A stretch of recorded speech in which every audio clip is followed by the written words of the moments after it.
Hey guys, welcome back to my channel. So today my girl Allison, my best friend's back in my chair, and we are going to brighten her up. So a little while ago we did darken her up, believe it or not. And this is great when you're looking to take a white blonde, a little bit different for the fall, a little bit different for the winter, any time of the year. It's always crucial because a lot of white blondes really feel like they can't do much, but they want to have a change, but they don't want to go too far away from the white blonde. So this is the perfect thing to do. I should have recorded it. I didn't. I don't think I did. I'm pretty sure I didn't. And we ended up doing a level 6 low light, 2-to-1, all throughout her head, and we actually root shadowed her with a level 6. We never, ever, ever, ever do that. We still toned her with level 10s, but adding that little bit of low light and that root shadow really darkened her up for the fall. Now we want to kick through it. So this is the safest way, in my opinion, to kick through, old demi-permanent color on a white blonde, because you got to remember their hair is already really fragile. Luckily with her, she's naturally a level 7, 8, sometimes in the summer, so she lightens very easily. So we don't really have to overlap very often or really put too much lightener on her hair or overlap a lot. So we already know we are able to overlap a little easier than the average person who probably took several sessions to get to white blonde. So she's been white blonde for a very long time, so we just maintenance her. So that's why it's a little bit easier to kick back through the demi-permanent, because we really haven't overlapped her much. But this is the way to do it. So we're using 20 volume on the regrowth, and we're going to use a second bowl of Schwarzkopf Lamy, but that bowl is going to be mixed with 7 volume.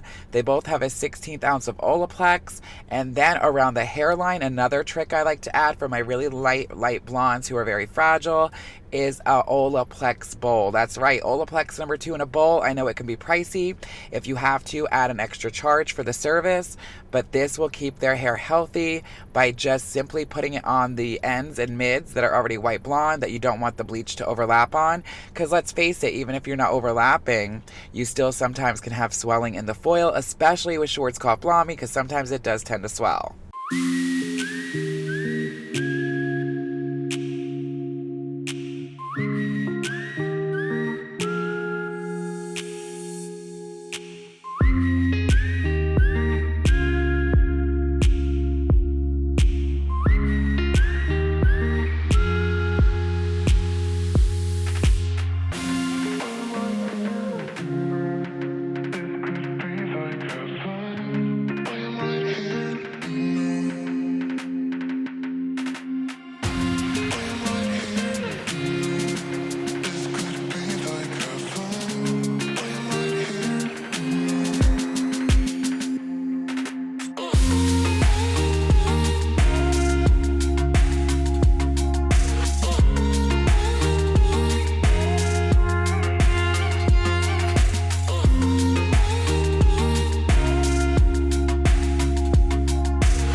One of the best tips I can give you guys is when you're doing the hairline, make sure you use a very small brush, because let me tell you, it could be so easy to drag that product down a little too far and overlap. So you can see I'm actually applying that Olaplex number 2 right on top, blurring the line and going right over it. Alright guys, so she's going to be processing for a few minutes. We did a full highlight. We tipped the ends out with 7 volume that was sitting the whole time I foiled. So it's probably like 2 volume right now. And then we're going to tone her. We go to a root topper, keep her really bright. And then extensions, we're going to refresh the toner too. We haven't in a while. So now we're on to the toning portion. We let her process for about 35-40 minutes. She lightens very beautifully, very well.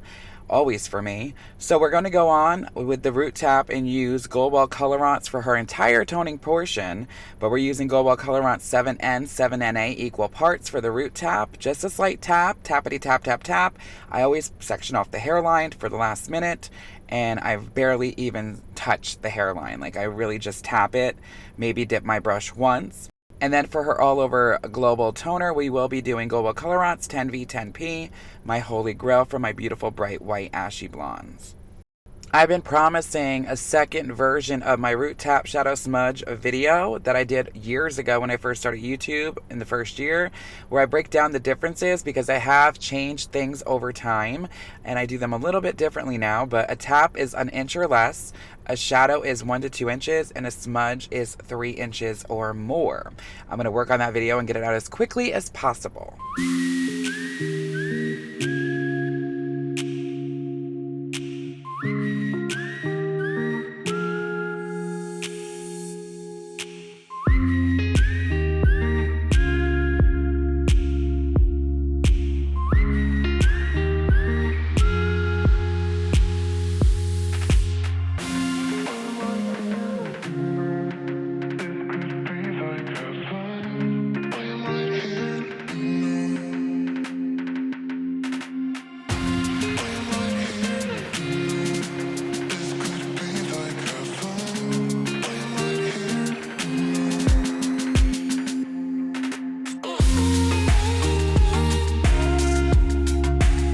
Guys, look at this. This is straight, so much brighter and gorgeous. We did a dusting on her hair. It's beautiful, and that's in here. Gorgeous. We kicked out all those low lights. We did 7N, 7NA root tap. Look at the money pieces. Like, oh my god. And her hair feels good, guys. It's so bright in the front. Look at that. Seriously. Oh, we're gonna curl it real quick, and then we're gonna go pick up food. We got to go. I hope you guys enjoyed today's video. Please leave comments down below. I love you guys so much. I'll see you in the next one. As always, so long for now, guys.